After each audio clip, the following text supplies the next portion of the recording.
"That's my daughter," she cried. The mafia boss took her hand and said, "Not anymore. She's ours."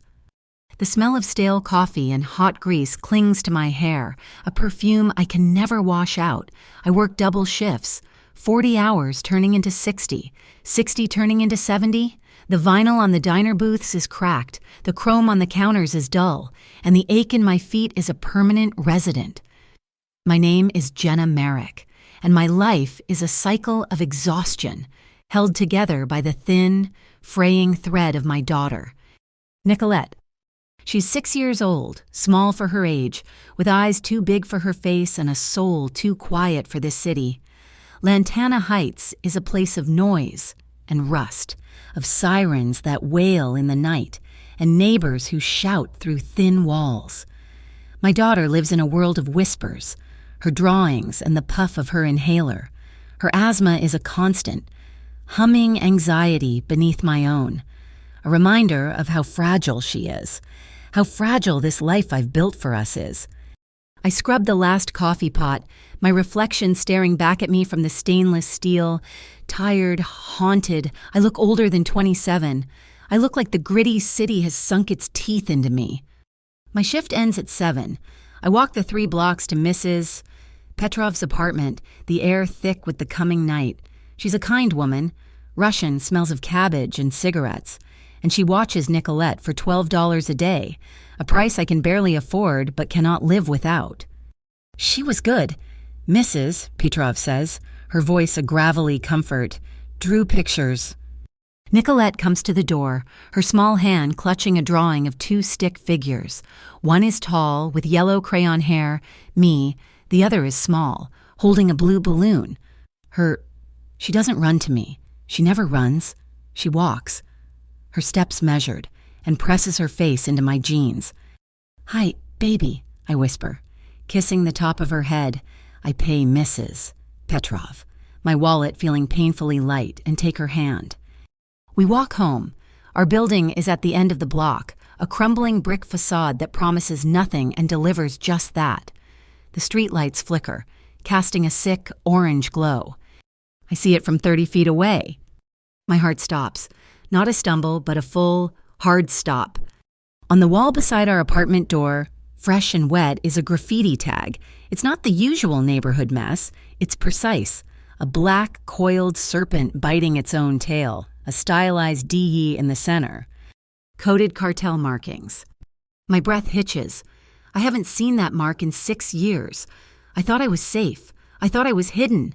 I pull Nicolette behind me, my hand gripping hers so tightly she whimpers. "Mommy, you're hurting." "Sorry, baby, we're just in a hurry." I fumble with the keys, my fingers suddenly slick and useless. The smell of the spray paint, sharp and chemical, fills my nose, and for a second, I'm not in a hallway in Lantana Heights. I'm back in a high-rise penthouse, the air thick with expensive cologne and the metallic tang of blood. I'm watching Marco DiCarlo clean his fingernails with a knife while he smiles at me. Marco, heir to the DiCarlo cartel, the man I dated, the man I loved, until love turned into ownership, and ownership turned into bruises I had to cover with drugstore concealer. 6 years ago, I ran. I ran with nothing but the clothes on my back and a secret growing in my belly. I ran while pregnant, terrified he would find me, terrified he would claim what I was carrying as another one of his possessions. The lock finally clicks. I shove Nicolette inside and slam the door, throwing the deadbolt and sliding the chain. My back is pressed against the wood, my heart hammering against my ribs so hard it hurts. He found me. After 6 years of silence, he found me. I try to pretend it's a fluke, a coincidence. I make Nicolette dinner, macaroni from a box, and I sit with her while she draws. I check her breathing. I make her use her inhaler, just in case. I'm not wheezing. "Mommy, I know, it's just for protection." I lie. I put her to bed, reading her a story about a rabbit who finds a magic carrot. Her breathing evens out, and the quiet of the apartment descends. But the silence is no longer a comfort. It's a threat. Every creak of the floorboards, every distant shout from the street is him. The next few days are a new kind of hell. I go to work. I smile at customers. I refill coffee cups, but my skin is crawling. I'm watching every car that passes the diner, every man who sits alone. I've arranged for Mrs. Petrov to pick Nicolette up from her half-day kindergarten, terrified to even let her walk the single block. On Wednesday, I'm late. The bus was delayed. I'm jogging the last 2 blocks, my chest tight. I see them before I reach the building. Nicolette is on the sidewalk with Mrs. Petrov, who is talking to another tenant. My daughter is crouched down, looking at a ladybug on the cement. A black SUV, polished to a mirror shine, slows at the curb. It's too clean for this street, too expensive. It breathes menace. I start to run. Nicolette! The back door of the SUV opens. A man steps out. He's not wearing a suit, but his clothes are dark, tailored. He doesn't look at Mrs. Petrov. He looks right at my daughter. He takes 1 step toward her. "Get away from her!" I scream, my voice ripping from my throat. But I'm too far. He's too close. And then, from the alleyway between the buildings, another man emerges. He moves with a liquid, predatory grace. He's tall, dressed in a black wool coat that probably costs more than I make in 6 months. He doesn't run. He simply places himself between the man from the SUV and my daughter. He says nothing. He just stands there. The man from the SUV freezes. I see his eyes widen. I see recognition. I see fear. He looks from the man in the coat to me, sprinting toward them, and then back to the man in the coat. The new man speaks, his voice too low for me to hear, but the effect is immediate. The man from the SUV scrambles backward, tumbles into the vehicle, and slams the door.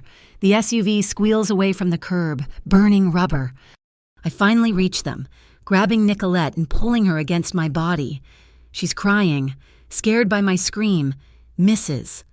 Petrov is pale, her hand over her heart. "What happened? Who was that?" I pant, looking at the man who intervened. He's not a comforting presence.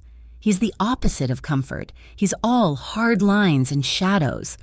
His face is angular, his eyes dark and unreadable. A faint scar cuts through his left eyebrow. He looks at me, and his gaze is so heavy it feels like a physical weight. "Who are you?" I demand, my fear making me hostile. "Did you set this up?"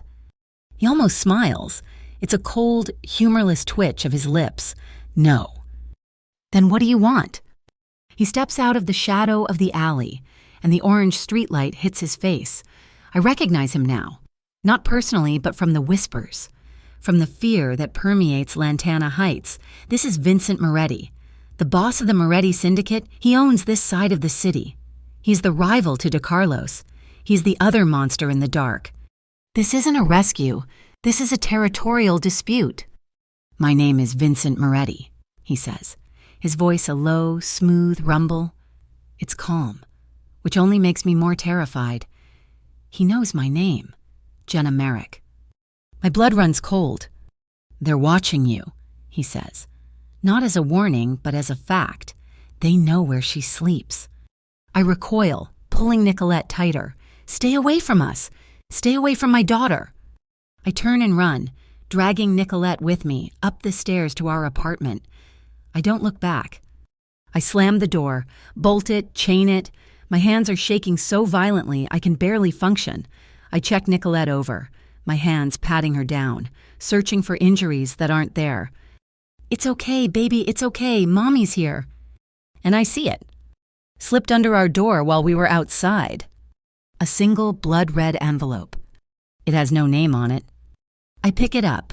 It's heavy. Expensive cardstock. Inside, there is no letter, just a photograph. A 4x6, high-resolution color print. It's Nicolette. She's in the park, the one by the library, sitting on the swings. She's smiling. I took her there last Saturday. Someone was watching us. Someone with a long lens camera. Underneath the photo, a small piece of paper. 5 words, typed.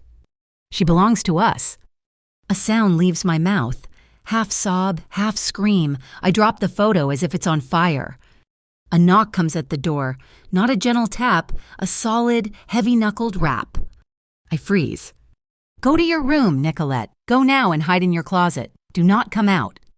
She starts to cry, but she does it. She knows this tone. It's the tone I used the night the oven caught fire. I creep to the peephole. It's him, Vincent Moretti. He's not alone. 2 other men stand behind him, broad-shouldered and dressed in identical dark suits. They look like they were carved from the same block of granite. "Go away," I shout, my voice trembling. "Jenna." His voice comes through the cheap wood of the door, impossibly clear. "Open the door. I saw the envelope." How could he see it? Is he watching my door? "They will not knock next time," he says. "They will kick it in. Let me secure this apartment."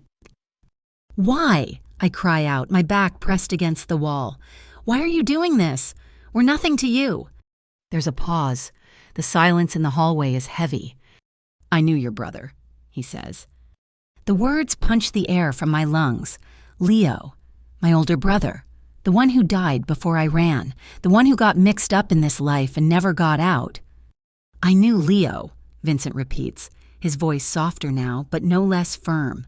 "We were teenagers, ran the same streets. He pulled me out of a warehouse fire on the docks. A job that went bad. He saved my life. I owed him a debt I never got to repay." I slide the chain back. I turn the deadbolt. My hand is shaking. I open the door.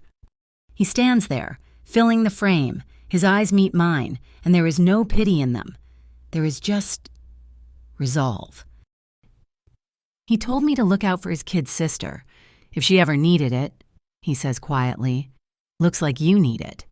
He looks past me, into the dim, cramped apartment. He sees the red envelope on the floor. He nods. "Once. They almost took her. Jenna, downstairs. That was not a warning. That was a failed attempt. They will try again." The reality of those words, failed attempt, hits me like a physical blow. The air leaves my lungs. My knees buckle. I would have fallen if not for the door frame, the man in the SUV. The door opened. Nicolette, just standing there. Inches. She was inches from being gone forever.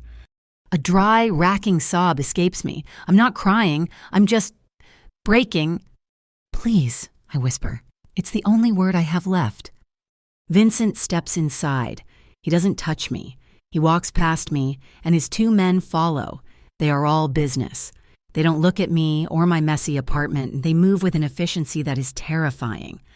One man goes to the windows, checking the locks and the fire escapes. The other opens a briefcase and begins installing small, discreet cameras, one over the door, one in the hall. "They'll put new locks on the door," Vincent says, his voice pulling me from my stupor. He's standing in the middle of my living room, and he looks impossibly large, a creature of darkness in my small, faded world. I can't pay you," I stammer, wiping my face. "This isn't a transaction." He stays while his men work. He doesn't sit. He just stands, watching the street from my dirty window. I retreat to Nicolette's room, holding my shaking daughter, telling her the policemen are here to help. A lie. They are the furthest thing from the police. The men finish in less than an hour. They install a new deadbolt that looks like it belongs in a bank vault. "Someone will be in a car on the street," Vincent says, turning to leave. "All night, every night."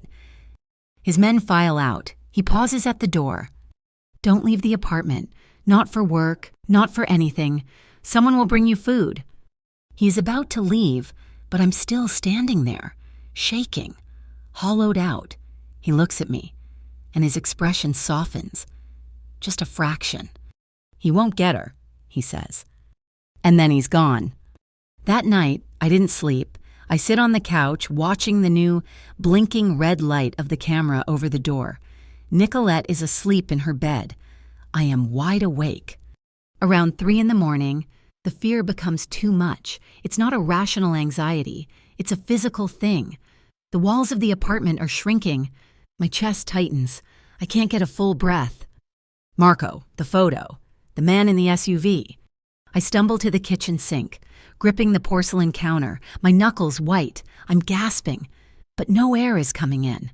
My vision narrows. I'm having a panic attack, the bad kind, the kind I used to have after Marco. I'm going to pass out. The door opens. I scream, a choked, terrified sound. Vincent Moretti fills the doorway. He must have kept a key. He looks at me, panting over the sink, and his face is unreadable in the dark. "You're safe," he says. I can't breathe," I gasp, tears streaming down my face. "He's going to take her. He's going to find a way. He's going to take her." He crosses the small apartment in 2 strides. He's in front of me, close enough that I can feel the heat radiating from his body. I smell the cold night air on his coat, and something else. Clean soap and wool. "Breathe, Jenna." "I can't." I flinch when he moves, a lifetime of experience teaching me that a man's sudden movement in anger or frustration is followed by pain. I brace myself, but he doesn't strike. He puts his hands on my shoulders. His grip is not gentle, but it's not violent. It's solid, an anchor. He is holding me in place, stopping me from vibrating apart. "He will not touch her," he says, his voice a low command. The sheer, overwhelming terror of the last 6 years, of this day, finally breaks me. I collapsed. I turn and bury my face in his chest, my hands grabbing the front of his expensive coat. It's not a hug. It's a desperate primal need to hide, to find a shield. I wait for him to push me off, to tell me to get a grip. He doesn't. For a long moment, he just stands there, a solid wall of muscle and fabric. Then, slowly, his arms come up. One hand settles on the middle of my back, large and warm. The other hand moves to the back of my head, his fingers tangling in my hair, holding me steady. He just holds me.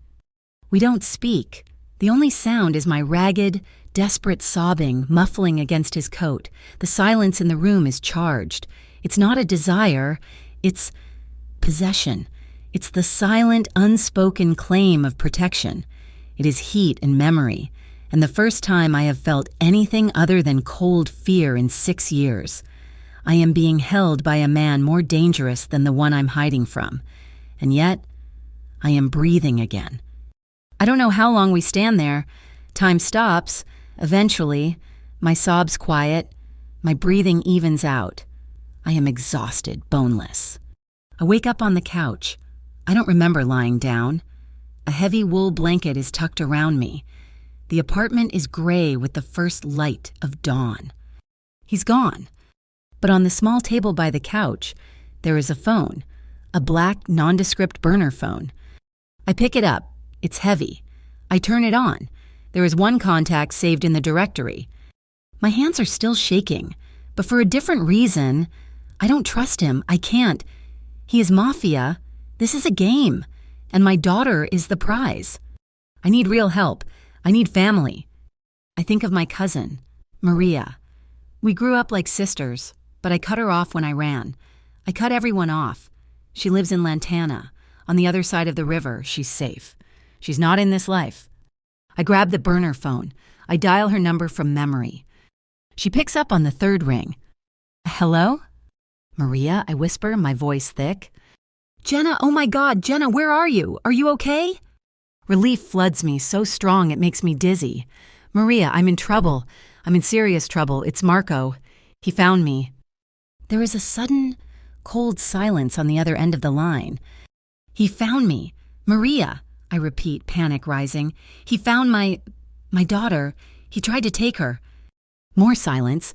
Then I hear a muffled sound, a hand covering the receiver. "Maria?" A man's voice comes on the line, a voice that I hear in my nightmares. Cold, smooth, and laced with amusement.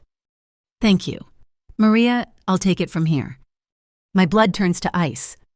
"Jenna," Marco DiCarlo says, and I can hear the smile in his voice. "It's been a long time. Did you really think you could hide my property? Did you think you could hide my child?" I scream and throw the phone. It hits the wall and shatters, the battery skittering across the floor. She's working for him, my own family. I have no one. I am completely, terrifyingly alone. The next day passes in a blur of numb terror. I don't answer the door when the food delivery comes. I just wait for the man to leave it. I sit with Nicolette, and we build a castle out of blocks. I am a ghost. In the afternoon, there was another knock, a different kind, a sharp, official rap. I look through the peephole. It's not Moretti. It's a courier, a man in a uniform, holding a thick, legal-sized envelope. I open the door, just a crack. He asks me to sign. I do. I close the door, bolt it, and stare at the envelope. It's from the Superior Court of Lantana Heights. I tear it open. The words jump out at me. Petition to establish paternity. Petition for full custody. The petitioner, Marco DiCarlo. He's not just coming for her with thugs in an SUV. He's coming for her with lawyers. He's claiming her. He's claiming he's her father. My legs give out, and I slide down the wall, the papers scattering on the floor around me. He's boxed me in. He has my family. He has the law. The shattered pieces of the burner phone on the kitchen floor suddenly start to ring. I crawl over to it. The screen is cracked, but it's lit up. V is calling. I snatch up the main piece, the speaker, and press the button. Hello? Don't run, Vincent Moretti says. His voice is calm, devoid of all emotion. He sounds like he's standing right outside. He sent a letter, I stammered, the legal papers crinkling in my fist. He wants custody. He's taking me to court. He's saying she's his. I know, Vincent says. My lawyer just got a copy. He's not taking her. Jenna? You don't understand. He has lawyers. He has my family. He has... Jenna. He cuts me off, his voice sharp, forcing me to listen. This isn't how he fights. This is just the paper cut. The real knife is coming, and we'll be ready for it. The line goes dead. I look at my daughter, humming as she places a blue block on top of her tower. She is innocent. She is mine, and I am trapped between two monsters. One wants to devour me. The other just offered me a shield. Vincent arrived less than 20 minutes after the line went dead. He didn't come alone. A man in a pinstriped suit, carrying a leather briefcase, walked in beside him. The man looked like he'd never seen a crumbling apartment building, but his eyes were as sharp and cold as Vincent's. Jenna Merrick, I am Arthur Thorne, Mr. Moretti's legal counsel, the man said, his voice crisp. He placed his briefcase on my coffee table and snapped it open. I've reviewed the petition. It is real. It is filed, and it is. If you'll pardon the expression, horseshit. I was still sitting on the floor, the legal papers clutched in my hand. He'll win. He'll buy the judge. He'll do whatever it takes. Yes, Thorne said, not unkindly. That is the assumption we are operating under. Marco DiCarlo has no interest in the welfare of the child. He's claiming paternity to establish a legal, binding link to you. The custody petition is a weapon. Mrs. Merrick, it is designed to hurt you, to control you, and to repossess you, using your daughter as leverage. The word repossess hung in the air, a cold, hard stone of truth. I started to tremble again. He can't fight what he can't find, Vincent said. His voice cut through my panic. He hadn't sat down. He was looking out the window at the black car his man was sitting in. Pack a bag for you and your daughter. Essentials only. We're leaving. Leaving? Leaving where? Somewhere safe, he said. I can't just... I have a job. Nicolette has... I stopped. What did we have? A 60-hour-a-week job smelling of grease? An apartment where my cousin sold me out to a monster? I looked at Nicolette, who was watching us from her bedroom doorway, her eyes wide, clutching her stuffed rabbit. How do I know you're not just... taking me? I whispered, the question aimed at Vincent. How do I know you're not just another Marco? He turned from the window. His gaze was steady, heavy. He didn't get angry. He didn't defend himself. You don't, he said, but he's coming. And I'm the only one standing in the way. You have 10 minutes. I packed. I threw inhalers, clothes, and a rabbit into a duffel bag. I had nothing for myself but the clothes I was wearing. I was running again. Only this time, I was running with a monster, not from one We left through the back, down the rickety fire escape into the alley. A black sedan, different from the one in the street, was idling. Vincent opened the back door, and I pushed a very quiet, very scared Nicolette inside, sliding in beside her.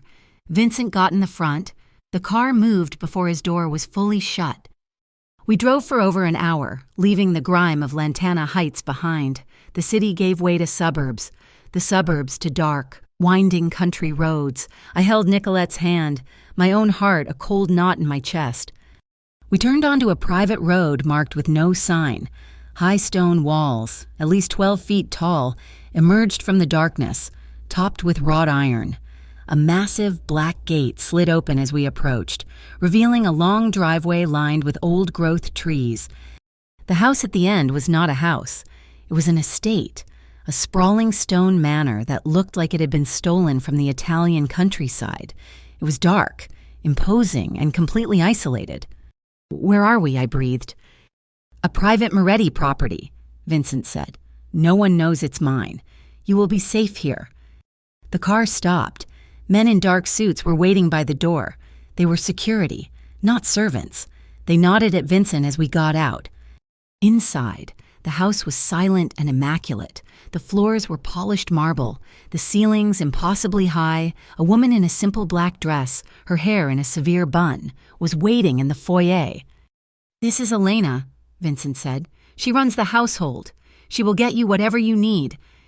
Elena nodded, her face impassive. "Welcome, madam, Miss—" She led us up a sweeping staircase to a wing of the house. She showed me to a bedroom that was larger than my entire apartment.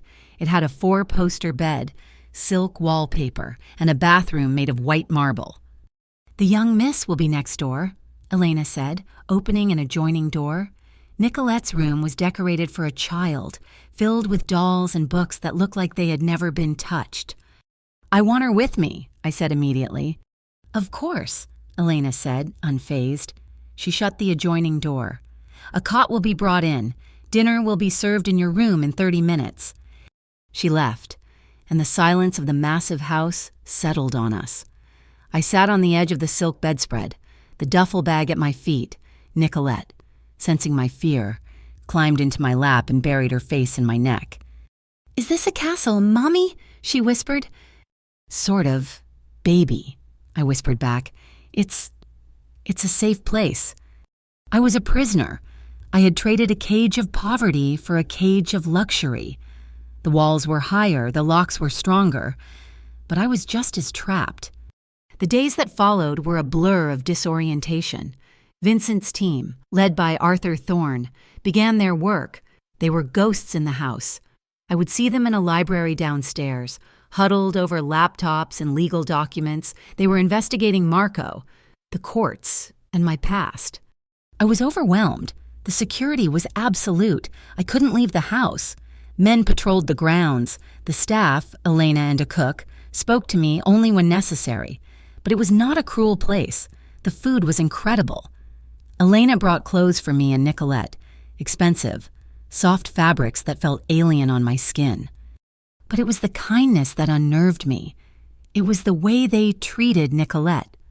She was shy at first, but the big, quiet house was a canvas for her. She was allowed to draw. The cook made her cookies. And then, there was Vincent. He was there, but separate. He had an office on the ground floor, and he was always in it, always on the phone. But in the afternoons, he would emerge. I found them on the third day. I had been looking for Nicolette and found her in a small conservatory, sitting across a small table from Vincent Moretti. A chessboard was between them. I froze, my hand on the doorframe.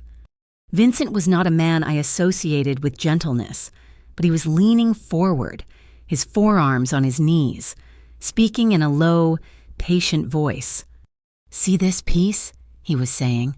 "The horse. He moves in and all 2 forward, 1 to the side. He's the only one who can jump over the others. He's a trickster." Nicolette, who barely spoke to strangers, was listening, her chin propped in her hands, her eyes fixed on the board. "Can I move him?" she asked. "Show me where—" She pointed, her small finger landing on a square. "That's a good spot," Vincent said, a ghost of a smile touching his lips. "You just threatened my queen." He looked up then and saw me. His smile vanished, his eyes became guarded again. But he didn't send me away. I watched for a few more minutes. He was teaching her, mentoring her. He was giving her the one thing Marco never would have, his time, his quiet, undivided attention. This was what frightened me.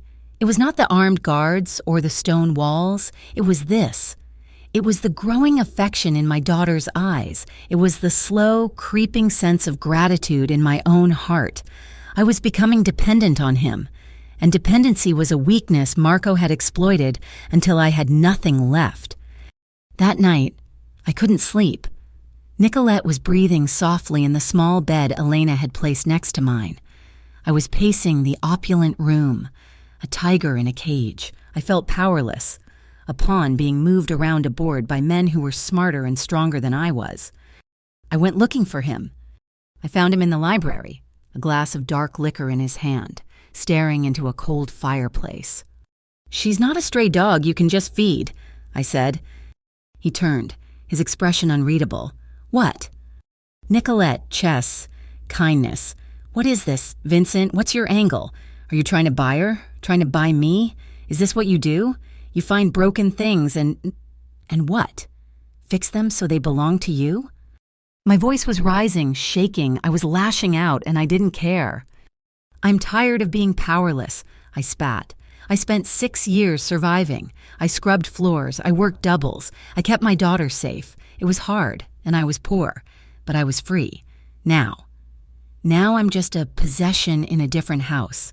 I'm just like him. You're just like him." He was silent for a long moment, watching me. He didn't raise his voice. He didn't move. "You think you were free?" he asked, his voice dangerously calm. "You were looking over your shoulder every second. You were one sick day away from eviction. You were hiding. That isn't freedom. Jenna, that's survival." He took a step toward me. "And you are nothing like him." "How?" I challenged, crossing my arms, though I wanted to shrink away. "You give orders. You move me. You lock me in this mausoleum." "I am not Marco." He was in front of me now, and the air crackled with a tension that was more than just anger. He wanted to break you. He wanted to own you. He enjoyed your fear. He was too close. I could smell the faint scent of whiskey on his breath, the clean, sharp scent of his soap. "And you?" I whispered, my defiance fading into fear. "I'm just trying to keep you breathing," he said. I don't want this," I said, but my voice was weak. "What do you want, Jenna?" he asked. "I want to be left alone." "He will never leave you alone." "Then I'll run again." "And he will find you again. And next time, I won't be in the alley." His voice had risen, just a fraction, a rumble of controlled fury. "You are not powerless. You are just exhausted from surviving alone." That broke me. He was right. I was so tired. My eyes welled up with tears of pure frustration. I hated him for seeing it. I hated him for being right. "I hate you," I whispered, and I struck him, my open palm hitting his chest with a pathetic thud. He didn't flinch. He caught my wrist, his grip like steel. "I know," he said. The adrenaline, the fear, the confusion, the proximity of him, it all boiled over. It was a chemical reaction. I shoved him again with my free hand, and he grabbed that one too, holding me by both wrists. We were inches apart, panting. "Let go of me," I said. "No," he breathed. And then I don't know who moved first. It was a crash. His mouth was on mine.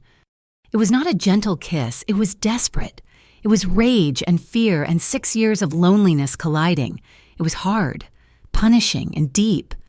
His grip on my wrists loosened as one of his hands moved to the back of my neck, his fingers tangling in my hair, pulling my head back. I met his force with my own, my mouth opening under his, a sob of frustration rising in my throat. It was a kiss that tasted of whiskey and despair. It lasted only a few seconds, but it burned through me, stripping away every defense. And it terrified me. I ripped my mouth from his and shoved him hard. "No!" This time he let me go. He stumbled back a step, breathing heavily. His eyes were dark, his lips slick from mine. I was shaking, my hand flying to my mouth. Don't you ever do that again." He watched me, his chest rising and falling. He composed himself, smoothing the front of his shirt, though his eyes never lost their intensity. "I won't," he said, his voice rough. "I will wait until you want me on your terms." I fled. I ran back to my room and locked the door, my back sliding down the wood until I was sitting on the floor, my heart trying to beat its way out of my chest. I couldn't sleep. I was restless, again haunted by the kiss, by his words. After an hour of staring at the ceiling, I got up. I needed air. I needed to walk. I crept out of my room, leaving the door ajar so I could hear Nicolette. The house was dark. I wandered the hallways, a ghost in a silk robe Elena had left for me. As I passed the library, I heard voices, low, urgent. I pressed myself into the shadows of the hallway. Vincent was in there with Arthur Thorne and another man I didn't recognize. "The intel is solid," the strange man was saying. "Our source inside the DiCarlo organization confirmed. The court date is a distraction. Marco isn't planning to win in court. He's planning a snatch and grab. He's organizing a team to hit this place and take the girl by force." My blood turned to ice. "Hit this place? With all the guards?" "When?" Vincent asked. "Soon. He's getting impatient. He wants the child." "He doesn't just want the child," Arthur Thorne said quietly. "He wants the woman. He wants to prove he can take back what he considers his property. Even from you. Vincent, this is as much about pride as it is about her." I covered my mouth to keep from crying out. He was going to start a war. He was going to bring armed men here, where my daughter was sleeping. "Then we accelerate," Vincent said. His voice was no longer calm. It was the sound of a blade being unsheathed. "We move on all fronts. Arthur, I want the child psychologist here tomorrow. I want a full evaluation of Nicolette's well-being. I want legal, documented proof that she is happy and safe." "Understood," Thorne said. "Second," Vincent continued, "we strengthen our legal case, find everything on Marco, every assault, every rumor of trafficking, every dirty dollar. I want to bury him in his own filth." "And third, we force his hand," Vincent said. "We stop playing defense. It's time to go public." "Vincent, that's risky," Thorne warned. "It puts Jenna in the spotlight." "She's already in the spotlight. Arthur, he's just the only one holding the lamp. It's time we turned on our own." The next morning, the storm broke. I was in the breakfast room with Nicolette when Elena switched on the small television in the corner. It was the Lantana Heights morning news, and it was my face. It was an old photo, one from my driver's license.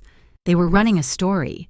Sources close to the DiCarlo family claim that reclusive heir Marco DiCarlo has located his secret child, hidden from him for 6 years by the child's mother, Jenna Merrick. I dropped my coffee cup. It shattered on the floor. Nicolette looked at the TV from me. "Mommy, why are they saying your name?" She became scared. The media frenzy was instant. Vans with satellite dishes camped out at the end of the long driveway.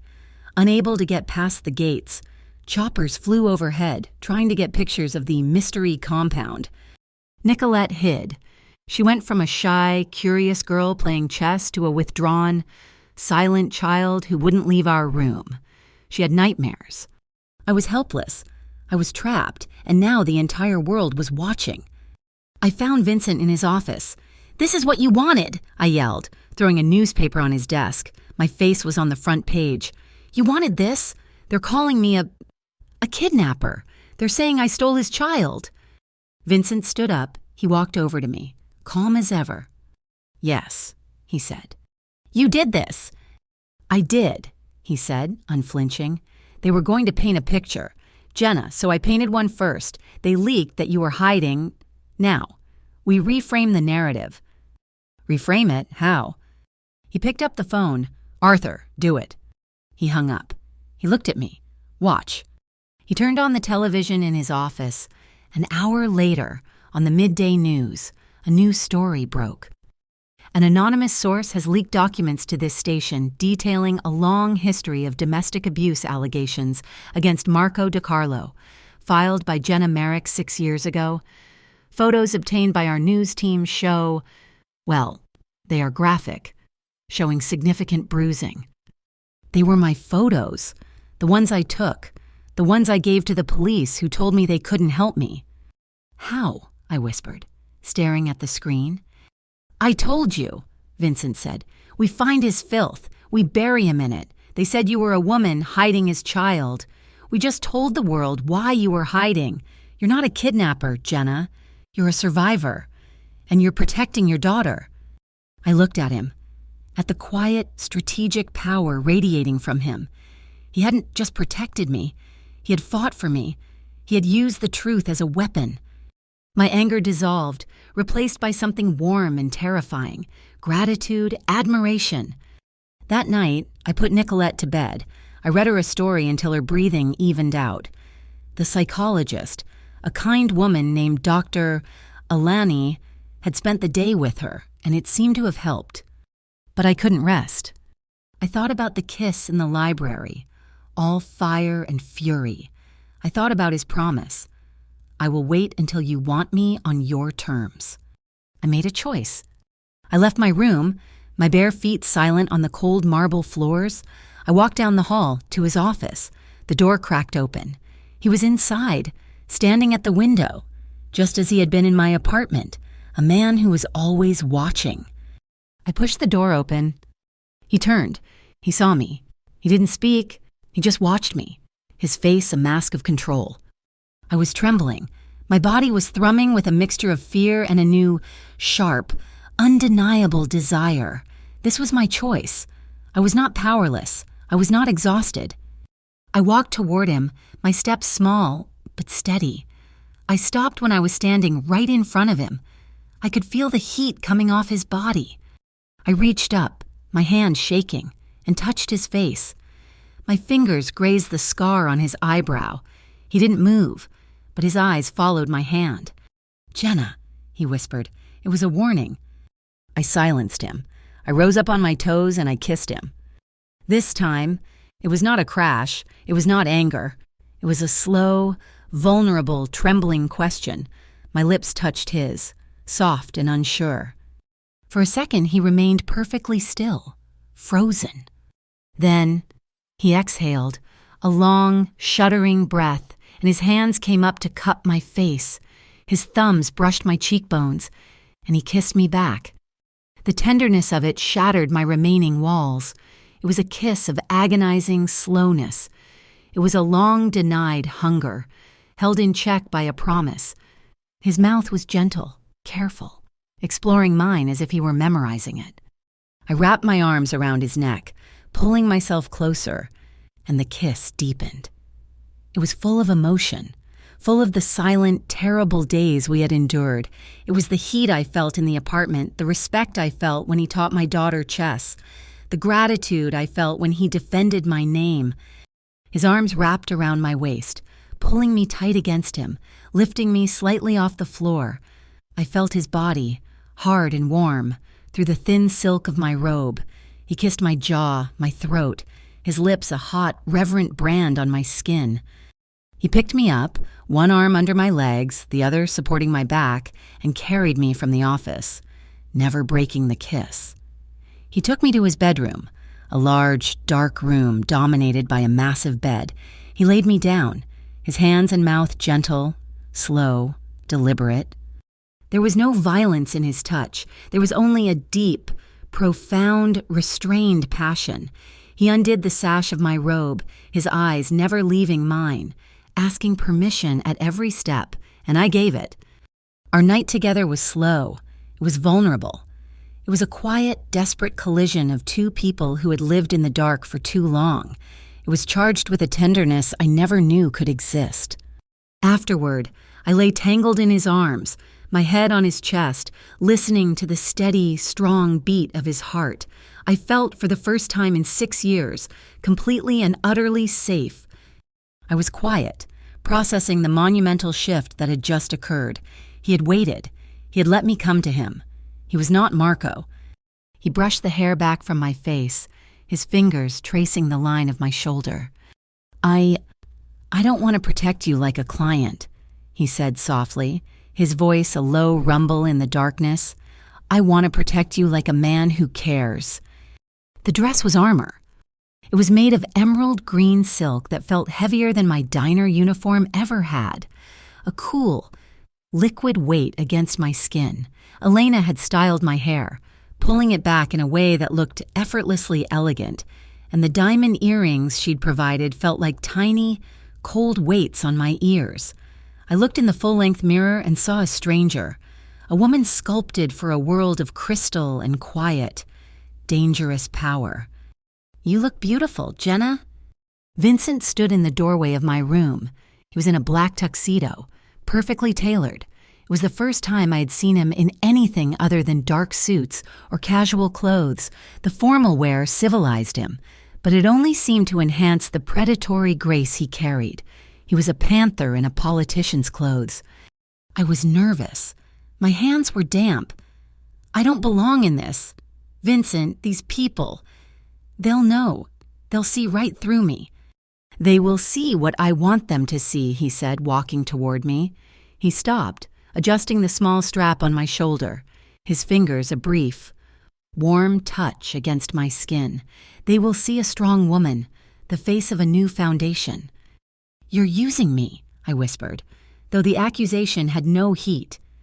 "I am empowering you," he corrected, his voice low. He held out his arm. "Tonight, you are not a victim. You are a survivor, and you are my personal friend." That phrase, personal friend, echoed in my head as we rode in the back of the darkened sedan. It was a shield. It was a claim. It was a signal to his entire world. The gala was for the Lantana Children's Fund, an event I used to read about in the free paper, a fantasy of rich people eating tiny food. Now, I was walking into it, on Vincent Moretti's arm. The ballroom was a sea of black ties and jewels, the air thick with perfume and the sound of a string quartet. He never left my side, and he introduced me, his hand resting lightly on the small of my back, a gesture of both possession and support. "This is Jenna Merrick," he would say, his voice smooth, and people would look at me with a new, intense curiosity. I was the woman from the news, the one who had hidden a DeCarlo child, the one who was now under Moretti protection. My name was everywhere, and not just in whispers. A large banner hung over the stage, thanking the event's primary sponsors. The Vincent Moretti Syndicate was at the top, and just below it, the Jenna Merrick Initiative for Displaced Families. I felt faint. "Vincent, my name." "The initiative is real," he murmured, handing me a glass of champagne I didn't drink. "Arthur filed the papers this morning. It's funded for the next 10 years. It will help women and children in Lantana Heights who need to escape situations like yours." I stared at him. He hadn't just changed my narrative. He had changed my life. I played my part. I smiled. I shook hands. I was uneasy, my skin crawling with the attention, but I held my head high. I was playing a role, but it was a role I was starting to believe in. I saw the other side of his war, too. It was not all charity and public relations. Across the ballroom, I saw Arthur Thorne, Vincent's lawyer, approach a thin, pale man who I recognized from news clips. It was Daniel Ross, Marco's lead attorney. Arthur was smiling, a predator's smile. He spoke quietly to Ross, his demeanor friendly, but Ross looked like he was going to be sick. Arthur handed him a slim, manila folder. Ross opened it. He visibly paled, his hand shaking. He snapped the folder shut, looked around wildly, and then practically ran from the ballroom. I looked at Vincent. What was that? "Just a friendly warning," Vincent said, taking a sip of his own drink. "A reminder. We have more photos of Marco's abuse. We have offshore bank accounts where he's laundering the cartel's trafficking money. We have everything." He looked at me, his eyes dark. I gave him a choice. Drop the custody suit, or I drop this folder on the district attorney's desk. This was his power. It was not just the threat of violence. It was the cold, patient, and total application of pressure. We returned to the estate late, just after midnight. I felt exhausted, but also lighter. I had faced the world, and I hadn't crumbled. I felt, for the first time, a flicker of genuine strength. I went to my room, checked on a sleeping Nicolette, and changed out of the silk armor. I was in my robe when Elena knocked. Her face was pale, her lips pressed into a thin, tight line. "Madam," she said, her voice strained, "perhaps you should not watch the news. It can wait until morning." My blood ran cold. "What is it, Elena? What happened?" I pushed past her and went to the small sitting room down the hall, the one with the television.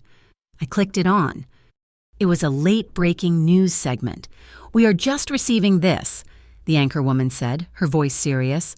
"A shocking video has been anonymously leaked to our station, reportedly showing Marco DiCarlo, heir to the DiCarlo cartel, in a physical altercation 6 years ago." My heart stopped. "We must warn you," the anchor continued. "The images you are about to see are disturbing." And there it was.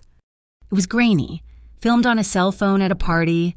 I was younger, my face fuller, but my eyes held the same hunted look. I was arguing with Marco near a balcony. I remember this night. I had tried to leave. I had told him I was done. The video showed me trying to walk away. It showed him grabbing my arm. I yanked it free.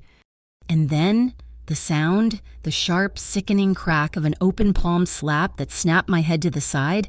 I stumbled back, my hand flying to my face. The video was only 10 seconds long, but it was enough. The world went silent. I stood frozen, staring at the screen as they played it again and again. I didn't cry. I was too far gone for that. I felt hollow. That single violent moment had defined my life for 6 years. It was the secret I had carried, the shame that fueled my escape. Now, it was public property. Every person in this city, every person who had whispered about me, had now seen it. They had seen me at my weakest, most humiliated moment. "Jenna?" Vincent was behind me. He must have heard the television from his office. He stepped in front of me, his body blocking the screen, and clicked it off. The room plunged back into silence. I was shaking, a deep, bone-rattling tremor. "They saw it," I whispered. My voice was hoarse. "The whole world, they all saw how weak I was. He hit me, and I just stood there." I sank onto the sofa, my legs giving out. Vincent didn't speak. He knelt in front of me. He was in his shirt sleeves, his tie gone, but he was still the most powerful man I had ever known. He knelt on the expensive rug, putting his eyes level with mine. He took both of my hands. His grip was firm, grounding. "Jenna, look at me." I forced my eyes, blurry with tears I hadn't shed yet, to meet his. His gaze was fierce, burning with an intensity that chased the cold from my bones. "You are not weak," he said, his voice a low, rough command. "You were trapped. You were a young woman, surrounded by his men, his power, and he struck you." I just took it," I choked out. "You stood there for 1 second, he said, his grip tightening. "And then what did you do? Days later, what did you do?" I thought back. Through the fog of trauma, I left. I ran. "No," he said, leaning closer. "You escaped. You planned. You survived. You saved your own life. And you saved the life of your daughter. What I just saw on that screen was not weakness." He raised one hand to cup my face, his thumb brushing away a tear that finally fell. "Now the world knows," he whispered, his voice raw. "They know you weren't running from nothing. You were surviving. There is no shame in that. There is only strength." That was the moment. The final, reinforced steel wall around my heart did not just crumble. It evaporated. It turned to dust. I cried. I cried for the girl at the party, for the woman in the diner, for the shame I had carried alone for 6 years. I leaned forward and buried my face in his shoulder, and for the first time, it was not a cry of fear or panic. It was a cry of pure, unadulterated relief. He held me, his arms locking around me, one hand stroking my hair. He just let me break, holding the pieces together until they settled. The days after the video leak were different. The world had changed. The narrative had flipped. I was no longer the runaway mother. I was the survivor. The Jenna Merrick initiative was flooded with donations. The public outrage against Marco was palpable. But the real change was in me. My emotional armor was gone. My nights were no longer spent alone. I did not go to Vincent's room seeking comfort from a nightmare. I went seeking him. Our intimacy was no longer the desperate, frantic collision it had been. It was slow. It was trusting. It was the profound, quiet safety of being known. We would lie in his bed for hours, just talking. He would tell me stories about his childhood, about Leo, about the streets. I would tell him about Nicolette, about my fears. He was still a dangerous man. I knew that. But with me, he was patient. He was tender. He started calling me Mia. A simple word, but in his mouth, it was a vow. Breathe, Mia. Come here, Mia. I became braver. One night, as we lay tangled in the sheets, the moonlight striping his bare chest, I traced the faint, white scar that cut through his eyebrow. "This one I know," I whispered. "Your first fight." His hand covered mine. I was 14. My fingers drifted, finding another scar, a puckered, angry mark on his shoulder. And this one? He tenses, just slightly. A mistake. A job on the docks when I was too young and too stupid. A knife I didn't see coming. "Does it hurt?" I asked. "Not anymore." I leaned down, my hair curtaining his face, and I pressed my lips to the scarred skin. I felt a shudder go through him, a deep, involuntary tremor. He didn't speak. He just pulled me down on top of him, his mouth finding mine, and the kiss was a silent language of acceptance. I was not afraid of his scars. He was not ashamed of mine. Nicolette was the one who blossomed the most. The estate was her kingdom. The guards were her stoic playmates. Doctor, Alani, the child psychologist Vincent had hired, visited 3 times a week. Nicolette, who'd been so quiet, began to laugh. One afternoon, she came running into the library, where Vincent and I were reviewing a statement from Arthur. She was holding a piece of paper, her face bright with pride. "I made this," she announced. She held up a drawing. It was 3 stick figures, drawn in bright crayon. One had long yellow hair, me. One was small and holding a red balloon, her. And one was tall, dressed in all black, standing beside her, Vincent. We were all holding hands under a bright yellow sun. My heart swelled, but as I looked closer, I saw the words she had carefully printed at the top. "Me and Mommy and Dad with a gun." My breath hitched. I looked at the drawing of Vincent. Sure enough, there was a black rectangle drawn in his hand. "Oh, Nicolette," I said, my voice strained. I shot a panicked look at Vincent. "Honey, that's Mr. Moretti. You shouldn't call him that." Vincent was silent. His face was unreadable. He walked over and took the drawing from her. Nicolette's face fell, her smile wavering. She thought she was in trouble. He studied the drawing, his expression completely serious. He looked at the 3 figures, the yellow sun and the black gun. "Is it bad?" Nicolette whispered, her eyes filling with tears. Vincent looked down at her, and he smiled. It was not his cold, public smile. It was a rare, genuine expression that lit his eyes. "No, Nicolette," he said, his voice rough. "It's perfect. It's the best drawing I've ever seen." I followed him, stunned, as he walked into his immaculate, mahogany-paneled office. He opened a desk drawer, took out 4 small, round magnets, and pinned the drawing to the wall, right behind his $1,000 leather chair, next to maps of the city. He stepped back and looked at it. "Dad with a gun." He nodded once. He had been called many things in his life, but this, I knew, was the only title that mattered. He was not just protecting us, he was building a home. The bubble of our quiet life burst 3 days before the custody hearing. I was in the office with Vincent when the call came. He listened, and I watched the warmth drain from his face, replaced by the cold, hard mask of the Moretti boss. "Is he alive?" he asked, his voice flat. He listened. "Where? I'm sending a team." He hung up. his hand clenched into a fist on the desk. "What is it?" I asked, my heart pounding. "What's wrong?" "They found one of my men," he said. His voice was ice. "My informant inside the DeCarlo organization? They found him." "Oh my God, is he—" "He's alive. Barely. They tortured him. Dumped him in an alley on the west side." I felt sick. This was the reality of his world, the reality I had been allowed to forget. "Before he passed out," Vincent continued, his eyes black holes. "He confirmed it.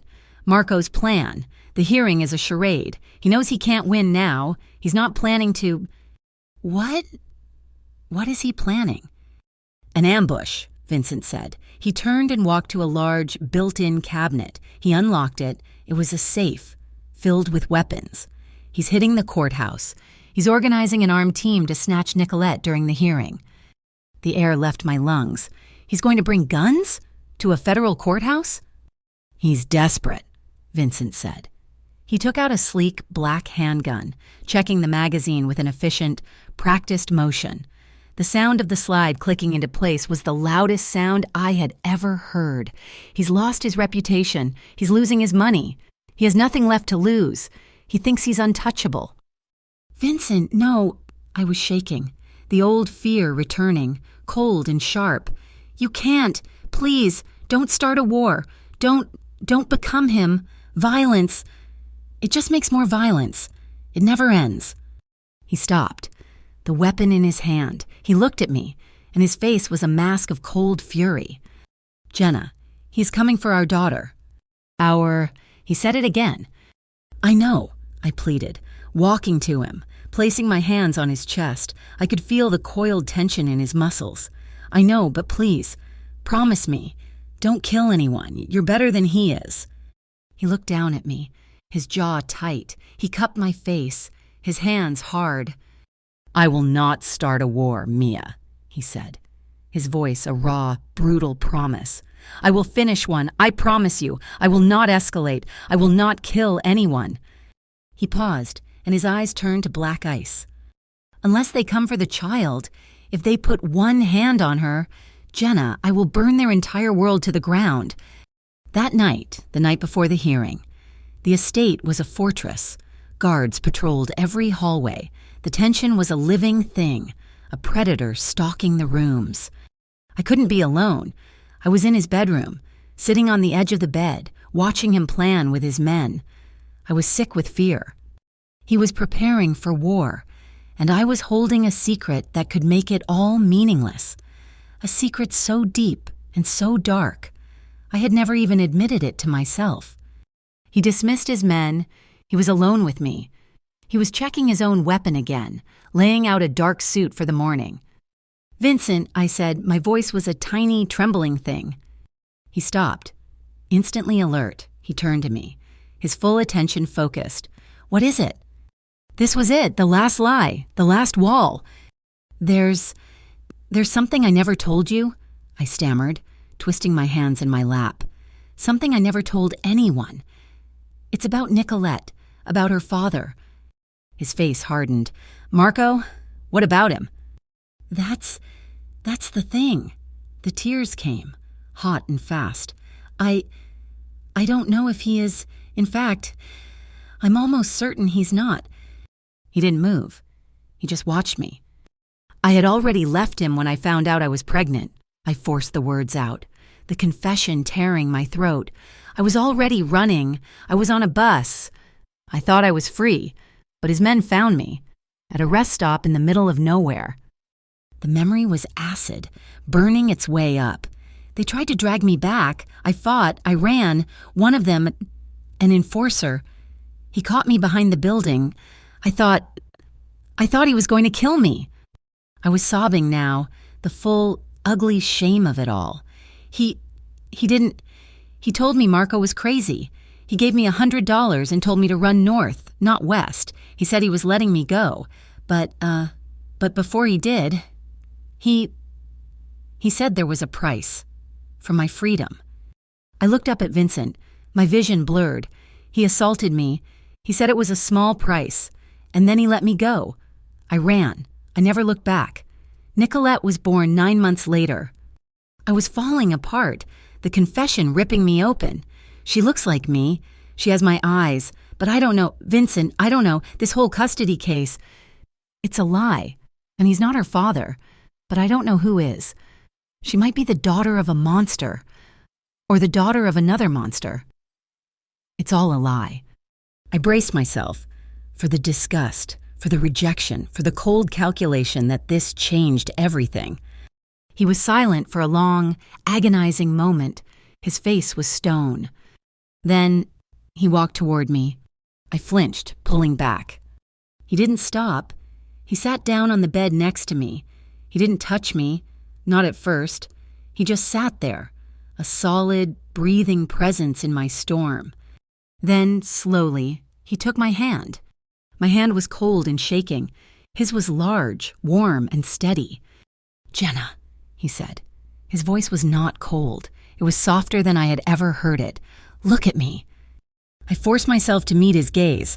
His eyes were not full of disgust. They were full of something I couldn't name. "It doesn't matter," he said. I blinked, the tears stopping. "What?" "It doesn't matter," he repeated, his voice firm. "It doesn't matter if she's his, or the other man's, or an angel's. It does not change a single thing." He raised my hand to his lips and pressed a kiss to my knuckles, his eyes never leaving mine. "She's yours. She's always been yours. And now?" He held my hand tightly. "She's ours." The last wall didn't crumble. It exploded. It turned to dust. All the fear, all the shame, all the years of solitary survival. They were gone, replaced by this one, solid truth. I broke. I launched myself at him, my arms wrapping around his neck, my face burying in his chest. I sobbed, a deep, racking sound of a soul that had finally been unburdened. It was the sound of 6 years of terror leaving my body. He wrapped his arms around me, pulling me onto his lap, holding me like I was the most precious thing in his world. One hand stroked my hair. The other was locked around my waist. He didn't say, "It's okay." He didn't say, "Don't cry." He just held me, and for the first time in my entire life, I was not alone. The courthouse was a fortress. It was not the quiet, dusty hall of records I had imagined. The street was cordoned off for 2 full blocks. City police, uniforms pressed and faces stern, manned barricades. The press was a seething mass of cameras and microphones, held back like a baying pack of hounds. And woven through the official presence was the private security, Vincent's men, dark suits and earpieces, moving with a silent, coordinated efficiency that made the police look like amateurs. We arrived in a black, armored Escalade that idled with a sound like a distant threat. I was in the back, wedged between Vincent and Arthur Thorne. Nicolette was not with us. She was in a separate, identical vehicle, flanked by 2 of Vincent's most trusted guards and doctor, Alani, the child psychologist, a decoy, a necessary, sickening precaution. "Jenna," Vincent said, his voice a low rumble. He took my hand. He was warm and steady. Mine was ice. "Look at me." I turned, my heart hammering. He was in a full black suit, a charcoal gray tie knotted perfectly at his throat. He looked less like a defendant's partner and more like a king holding court.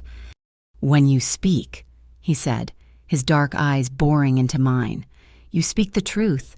You are not the woman he hit. You are the woman who survived. You are the mother who protected her child. You own that room. Do you understand?" I nodded, my throat too tight to speak. "Let's go." The doors opened, and the sound of the world rushed in. Shouts, clicks, flashes. "Jenna, is it true you hit his child? Mr. Moretti, is this a territory war?" Vincent's hand was on my back, a solid, immovable shield. He propelled me forward, his body acting as a barrier. We walked through the gauntlet, headed high, and entered the courthouse. The courtroom itself was packed. Every seat was taken. I felt the weight of hundreds of eyes as we walked to our table. Then he entered. Marco DiCarlo walked in from a side door, smiling. He looked relaxed, confident. wearing a tailored blue suit that screamed expensive. He was laughing with his lawyer, Daniel Ross, the man Arthur had terrified at the gala. Ross did not look happy now. He looked gray and ill, but Marco was the picture of smug charm. He saw me.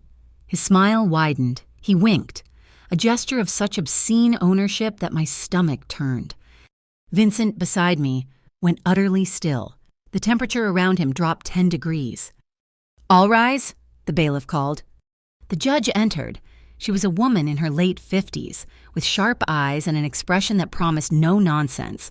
Judge Alani, the same name as the psychologist.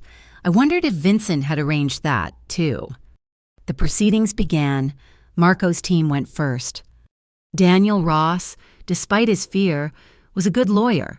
He painted a picture of a loving, concerned father, desperate to find the child he never knew he had.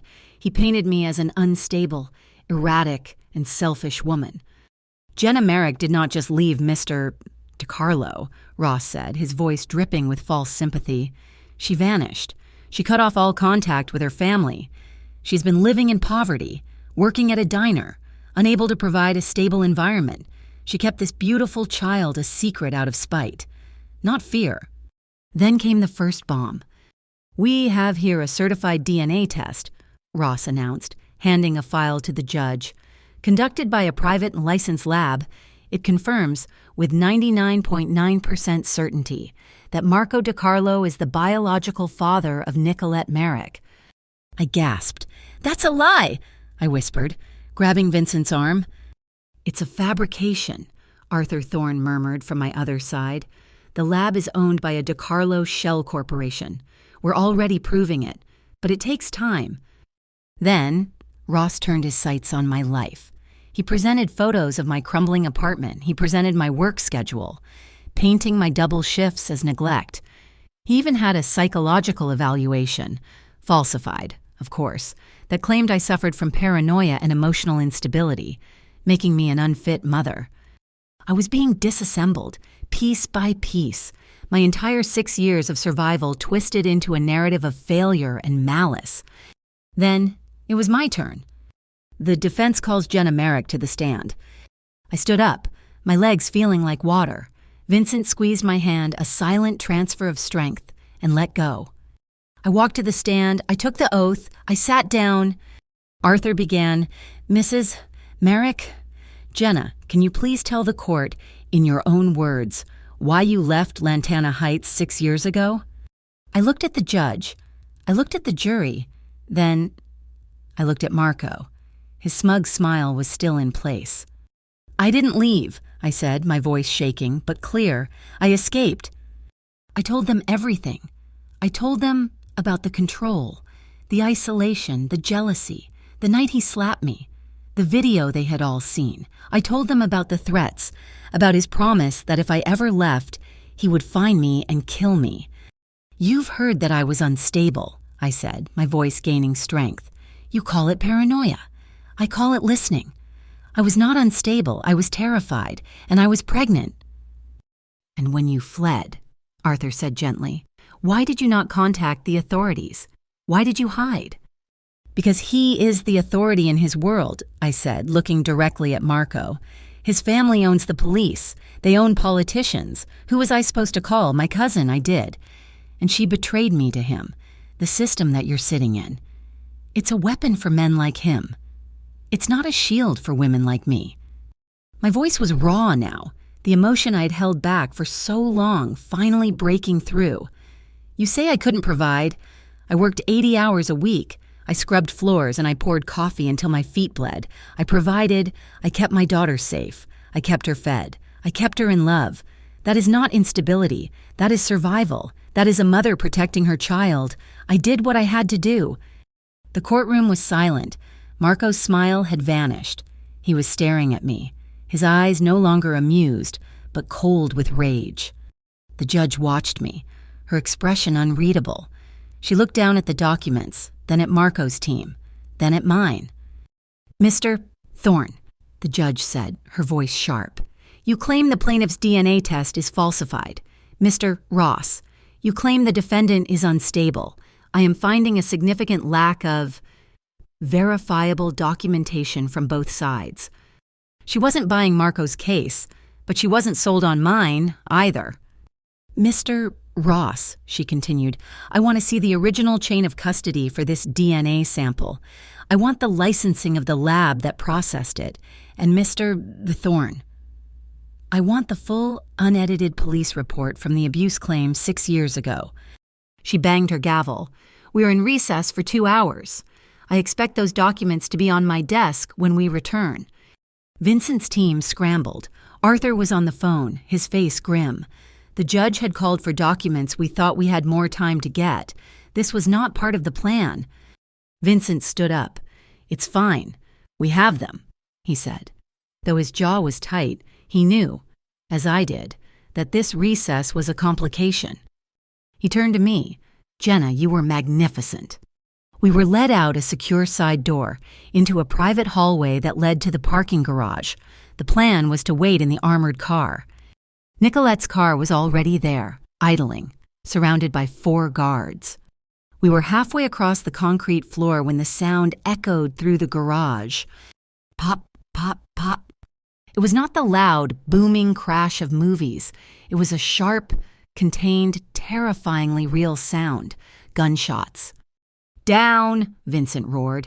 He didn't hesitate. He grabbed me, pulling me behind a thick concrete pillar, shielding my body with his own. The garage erupted into chaos. Men in black ski masks, carrying handguns, were running toward Nicolette's car. DeCarlo enforcers. "Get the girl!" one of them shouted. Vincent's men, the 4 guarding Nicolette, were faster. They were prepared. They didn't panic. They formed a human wall around the car door, which had just opened. More shots, the sound of bullets ricocheting off concrete. One of Marco's men went down, then another. Vincent's men were moving, firing with a lethal, disciplined precision. It was not a fight, it was an extermination. One of the masked men grabbed Dr. Alani, pulling her from the car as a shield, but the guard closest to her didn't fire. He dropped his weapon, stepped forward, and broke the man's arm with a sharp, sickening crack. The man screamed and dropped, and the guard had him in a chokehold before he could hit the ground. It was over in less than 30 seconds. 3 attackers were down, unmoving. One was being zip-tied by a Moretti guard.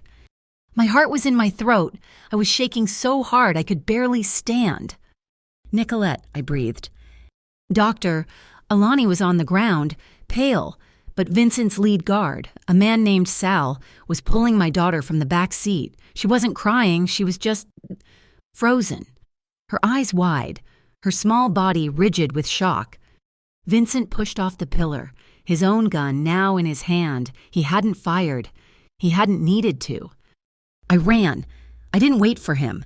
I ran across the garage, past the downed men, and snatched my daughter from Sal's arms. "Mommy's here," I whispered, my voice shaking. I pulled her against my chest, turning her face away from the scene. "Mommy's got you. It's okay. It's just like a movie. It's all fake. It's over. You're safe." I held her, rocking her, my hand stroking her hair. I was shaking. I was terrified. But my voice was calm. My hands were steady. I was her anchor. I felt him before I saw him. Vincent stopped just behind me. I could feel his presence, his gaze. I turned, still clutching Nicolette. He was looking at us, his face a mask of hard, controlled fury. The gun was still in his hand, held low. He looked from me to our daughter, and I saw something flicker in his eyes. It was an admiration. It was a terrible, binding resolve. He put his hand on Nicolette's head, his touch surprisingly gentle. "She will never be touched again," he swore, his voice a low, gravelly promise. It wasn't to me. It was to the world. "We're not going back in," he said to Sal. "The hearing is over.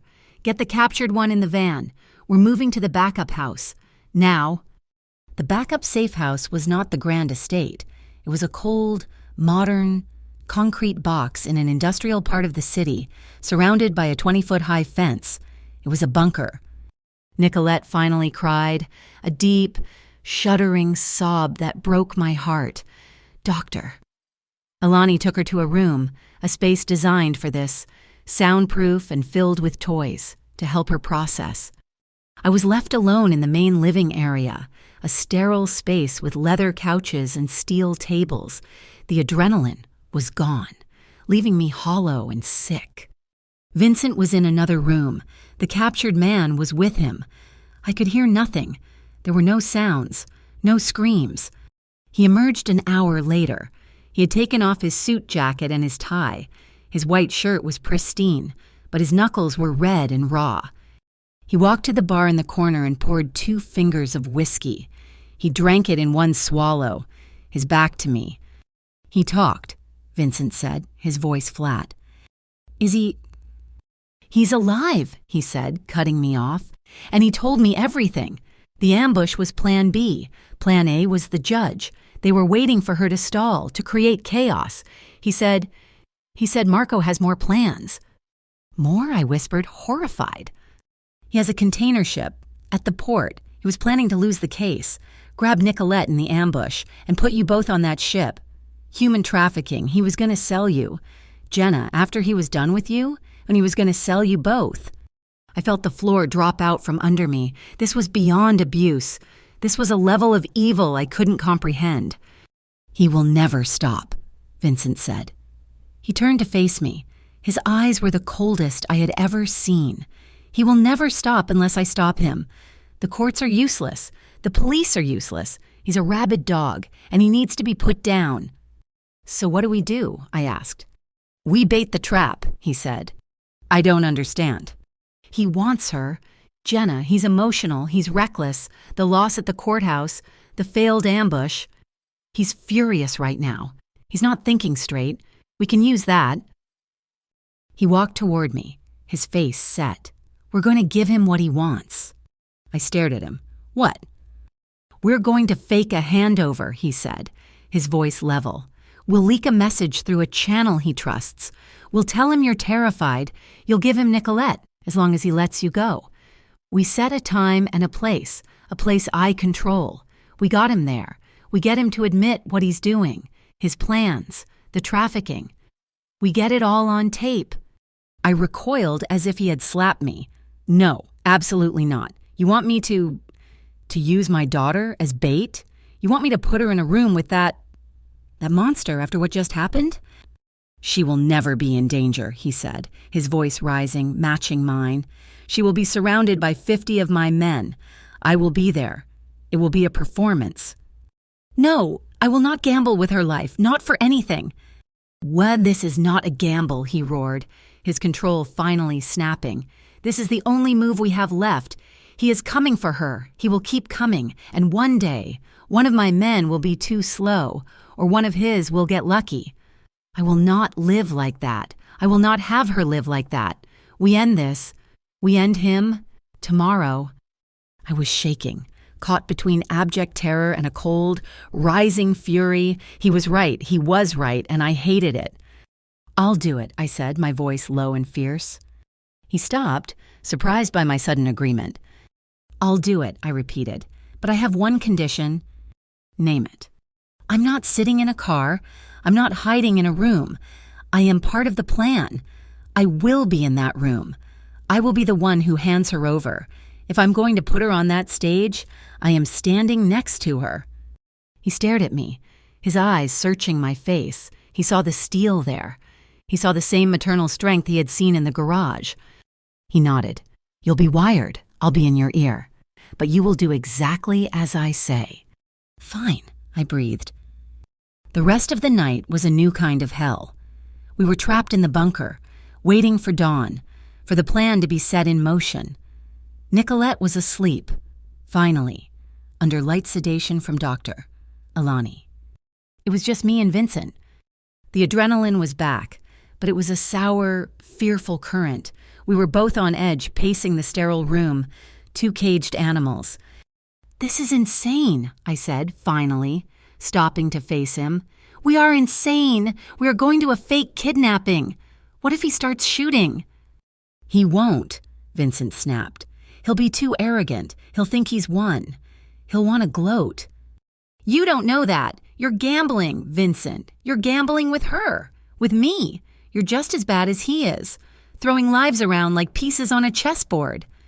I didn't mean it, but the fear was so sharp, it was coming out as acid. He stalked over to me, his face dark with a fury that matched mine. "Do not ever," he seethed, "compare me to him. I am doing this to protect you. I am doing this to end the threat. What would you have me do? Jenna, wait for his next bullet, his next abduction attempt?" "I don't know," I screamed, shoving him in the chest. "I don't know, I'm so scared. I can't lose her. Vincent, I can't." My voice broke. The adrenaline and the fear finally combusted. I was crying, hitting his chest with my fists, a weak, desperate battery. He caught my wrists, his grip like iron, holding me still. "I will not let him touch her," he said, his voice a low, guttural promise, his face inches from mine. "I will not let him touch you." The raw, violent energy between us was suffocating. It was fear and fury and adrenaline, all twisted into a knot of impossible tension. His eyes were on my mouth. My breath was coming in short, harsh gasps. "I hate this," I whispered. "I know," he breathed. And he kissed me. It was not the tender, slow discovery of our first night. It was not the gentle claiming at the gala.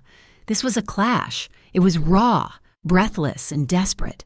It was a kiss of shared terror, a primal, wordless argument. His mouth was hard on mine, demanding, and I met him with equal force. This was not passion. It was a controlled explosion. It was two people on the edge of a cliff, holding on to each other as the only solid thing in a world that was falling apart. My hands, Wayne released from his grip, fisted in his shirt, pulling him closer, his arms wrapped around me, lifting me off my feet, my back hitting the cold concrete wall. I didn't care. I needed to feel him, to feel the solid, living, breathing proof that he was here, that I was here. It was a fight, a battle for grounding. He kissed my throat, his lips hot, his breathing ragged. I arched against him, my body alive with a wild, terrified energy. This was not about love. It was about survival. It was about facing death and choosing to feel, violently, alive. We didn't make it to a bed. We sank to the floor, a tangle of limbs and breathless, desperate gasps. It was the most honest, raw, and terrifying intimacy I had ever known. We were two soldiers in a foxhole, finding a brutal, profound comfort in each other before the final charge. After, we didn't speak. We were exhausted, hollowed out. He pulled me up, and we lay on the leather couch, fully dressed, completely entangled. My head was on his chest, my arm thrown over his waist, my leg locked with his. His arms were wrapped around me, holding me so tightly I could barely breathe. We fell asleep like that, bound not by lust, but by something far deeper. We were bound by the battle to come. We were bound by her. The air in the warehouse was cold, thick with the smell of old rust and the salt of the nearby port. It was a vast, cavernous space. A metal skeleton rising into the darkness. A single, bare bulb hung from a high rafter, illuminating a small circle of the concrete floor. This was our stage. I stood in that circle of light, my hand gripping Nicolette's. She was clutching her stuffed rabbit, her small body trembling, but she was quiet. She was so brave. I was wired. A tiny, flesh-colored earpiece was nestled deep in my ear. "He's at the gate," Vincent's voice murmured, a disembodied, intimate presence. "His men are staying with the cars. He's coming in alone. Arrogant, just as we planned." I took a shaky breath. "I'm scared." "I know, Mia. I am right here, 30 feet away, in the rafters. Sal and his team are at every exit. He cannot touch you. He cannot touch her. You just need to let him talk. Give me the confession. Jenna, then step to your left." My heart hammered against my ribs. A trapped bird. "I love you," I whispered, too low for the wire to pick up. The massive, rolling metal door groaned, sliding open just enough for a man to slip through. He stepped into the light. Marco DiCarlo. He looked exactly as he had in court, immaculate in his blue suit, his hair perfectly styled. He smiled when he saw me, a slow, reptilian stretching of his lips. "Jenna," he said, his voice echoing in the vast space. "It's been too long. Did you miss me?" He sauntered toward us, his hands in his pockets. He looked around at the empty warehouse and chuckled. "This is where you chose to meet? How industrial? You've lost your taste." I pulled Nicolette behind me, my body shielding hers. This was the performance. I let the fear, the real 6-year-old terror, surface. I let my voice shake. "You got what you wanted," I stammered, just as we had rehearsed. "It's over. I'm done. Just take her. Take her and let me go. Please, Marco, just let me walk away." His smile widened. He was enjoying this. He was savoring my defeat. "Let you go?" he mused, stopping just outside the pool of light. "Jenna, Jenna, Jenna. You don't get to walk away. You never get to walk away. You are my property. You have always been my property." "She's yours," I cried, the tears real, born of terror and rage. "The court and the DNA. You proved it. She's yours. I won't fight you anymore." "Of course she's mine," he sneered, though we both knew it was a lie. "And you're a terrible mother, running, hiding, living in filth, and the courthouse. Tisk, tisk." "The guns," I whispered, baiting the hook. "You brought guns.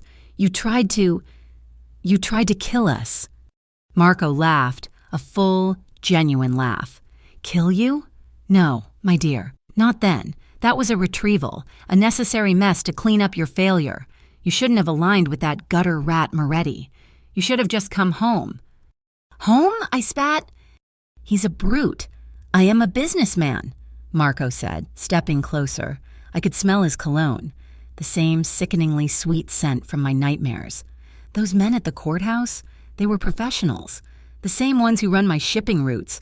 They get the product where it needs to go, no questions asked. "Product?" My voice was hollow.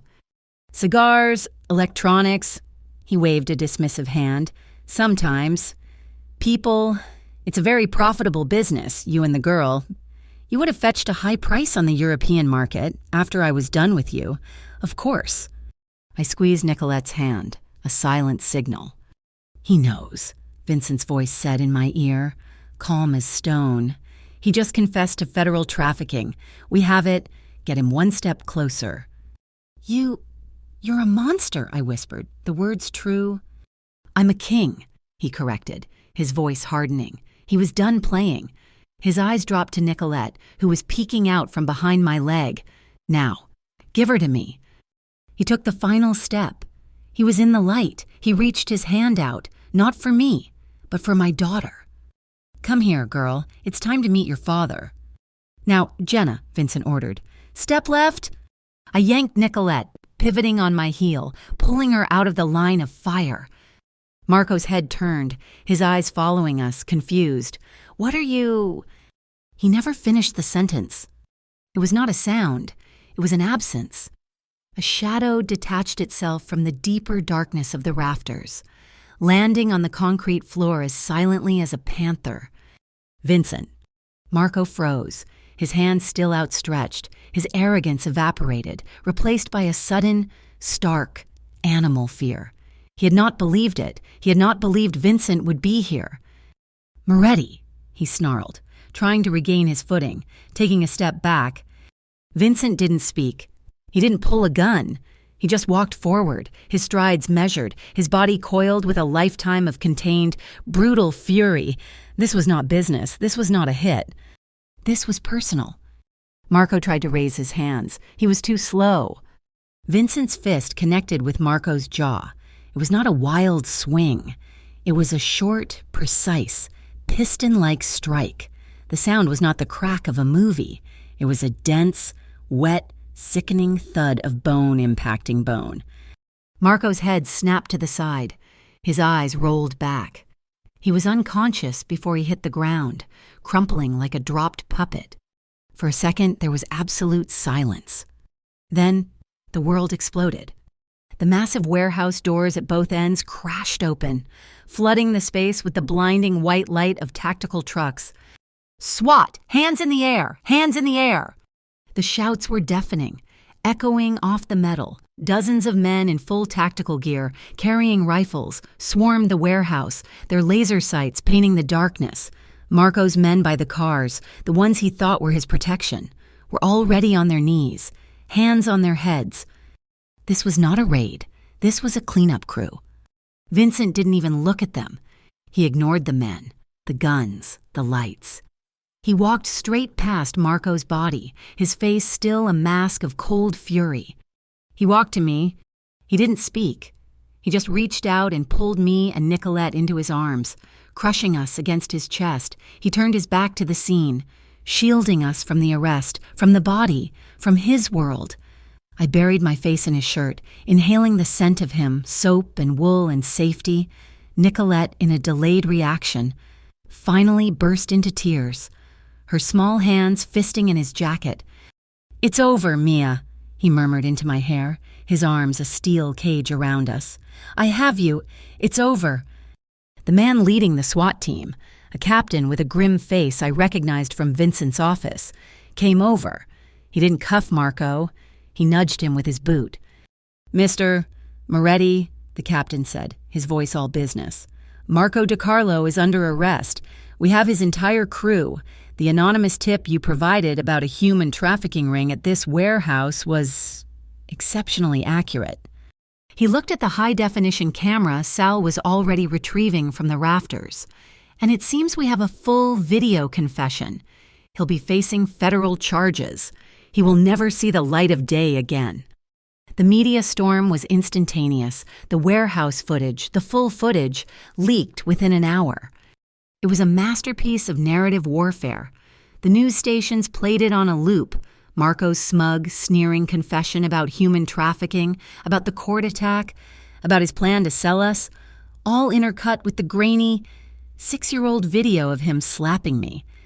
The public narrative didn't just flip. It was revolutionized. He was not a spurned father. He was a monster. I was not a runaway mother. I was a survivor, a hero. The Jenna Merrick initiative was flooded with so many donations it crashed the website. 3 days later, we returned to court. It was not a hearing. It was a formality. Marco was not there. He was in a federal holding cell, denied bail, his cartel crumbling as the investigation triggered by Vincent's anonymous tip tore it apart from the inside out. Judge Alani sat on the bench, her face like granite. "In light of the overwhelming and, frankly, disgusting evidence presented to this court, she said, her voice ringing with cold authority, "this court finds that Marco DiCarlo is not only an unfit parent, but a clear and present danger to the minor child, Nicolette Merrick." She didn't even look at his empty chair. "All parental claims, real or fabricated by Mr. DiCarlo, are hereby terminated, permanently, full, sole. And unassailable custody is awarded to the mother, Jenna Merrick. Case closed." The sound of her gavel was the sweetest sound I had ever heard. It was the sound of my chains breaking. That night, we were back at the safe house. Not the concrete bunker, but the stone estate. The guards were still there, but the tension was gone. The air was light. Nicolette was asleep, truly asleep. Not the restless, nightmare-filled exhaustion of the past few weeks, but a deep, peaceful, and safe slumber. She was in her own room, the door open, her stuffed rabbit held tight under her arm. I stood on the back porch, a wide stone terrace that overlooked a dark, quiet garden. The air was cool. For the first time. I wasn't cold. Vincent came out, holding 2 mugs. He handed one to me. It was tea, sweet and hot. We stood in silence, not touching, just existing in the same quiet space, watching our daughter sleep through the glass of the patio door. The war was over. The silence was absolute. "I never thought," I said, my voice quiet, breaking the spell. "After I ran, I never thought I'd be part of a family again. I thought it would just be me and her, against the world, forever."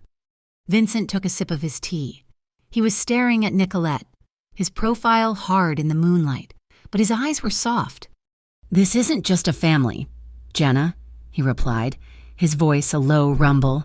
He looked at me, his gaze holding mine. He took your home. He made you run. What we have here, this isn't just a family. He reached out, his fingers brushing my arm. It's a home. I leaned my head against his shoulder, a simple, profound gesture of trust.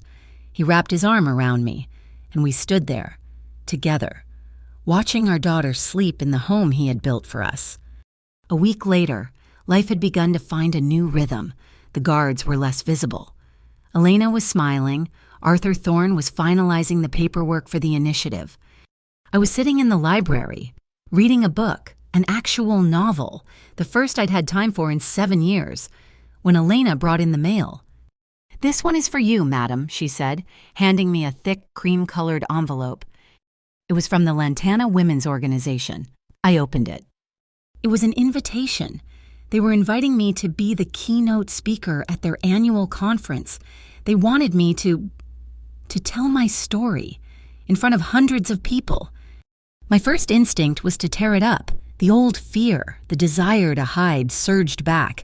I was Jenna the survivor, but I was still Jenna the waitress who hid in the back. I took the letter to Vincent. He was in his office, the drawing of Dad with a gun hanging proudly on the wall behind him. "I can't," I said, holding out the letter. "Speak in front of all those people? They'll look at me. They'll judge me. What if I cry? What if I freeze?" Vincent put down his pen.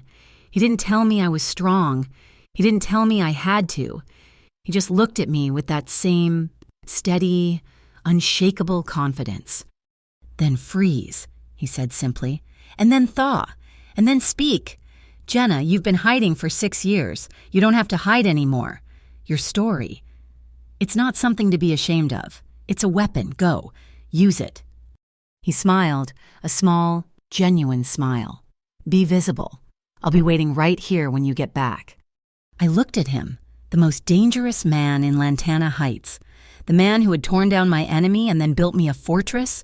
He wasn't just my protector. He was my partner. I nodded. "Okay, I'll go." Later that afternoon, I was walking past the conservatory. I heard the click-clack of chess pieces. I paused in the doorway. Nicolette was sitting across the board from Vincent. She was scowling, deep in thought, her chin propped in her hands. "You have to move your knight, or I'm going to take your queen," she said, her voice serious. Vincent leaned back, pretending to study the board with great concern. "You're getting too good at this. You're sure you're only 6? "I'm almost 7, she said impatiently. "Move." Vincent laughed and moved his piece. Nicolette studied the board again. "Dad?"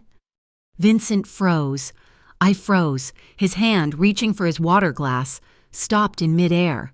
He turned his head, his eyes fixed on her. He had been called boss, monster, killer, but never that. Nicolette didn't even look up. She was still focused on the game. "Dad?" she repeated, sounding annoyed that he wasn't listening. "Can we have pizza for dinner? Elena said no, but I told her you'd say yes." Vincent swallowed. I could see the muscle in his jaw work. He looked from her to the board, and then he looked up, his eyes finding mine in the doorway. His gaze was intense, unguarded, and so full of a profound, shattered emotion that my own eyes welled with tears.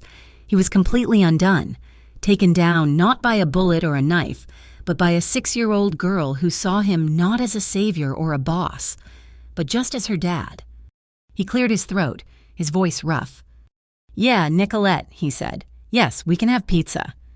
6 months, 183 days. That's how long it had been since the warehouse. That's how long it had been since my life.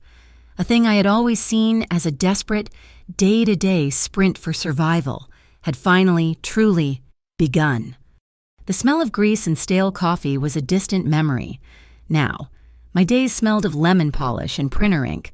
I worked part-time, 20 hours a week, at the Lantana Women's Organization. My official title was Intake Coordinator, a fancy name for the person who sits with a woman on the worst day of her life, holding her hand while she fills out paperwork. But my real job, The one funded by the Gen America Initiative was to be the first face they saw. I was the proof. I know, I said, my voice low, as I sat across from a young woman named Maria. She couldn't have been more than 20, and she had a fading purple bruise on her cheek, hidden beneath a layer of cheap, cakey makeup. I know it feels like the world is ending. It feels like you'll never breathe right again. She looked at me, her eyes red-rimmed and hollow. You don't know. His family. They're everywhere. He'll find me. He said he'd kill me. I leaned forward, placing my hands on the desk. My hands. No more burns from the grill, no more nails broken from scrubbing pots. They were clean, strong. His name was Marco DiCarlo, I said quietly. Her head snapped up, her eyes wide with shock. She knew the name. Everyone in Lantana Heights knew the name. He told me the same thing, I continued. He had me trapped. He had police on his payroll. He even turned my own family against me, and he had a cartel at his back. I ran with nothing but the clothes I was wearing and a baby in my belly. And for 6 years, I looked over my shoulder every second of every day. I know what it is to be haunted. But you're... She looked around the safe. Clean office. You're you. You're the one on the news. You won. I survived, I corrected gently. And then I fought. And then I won. And you will, too.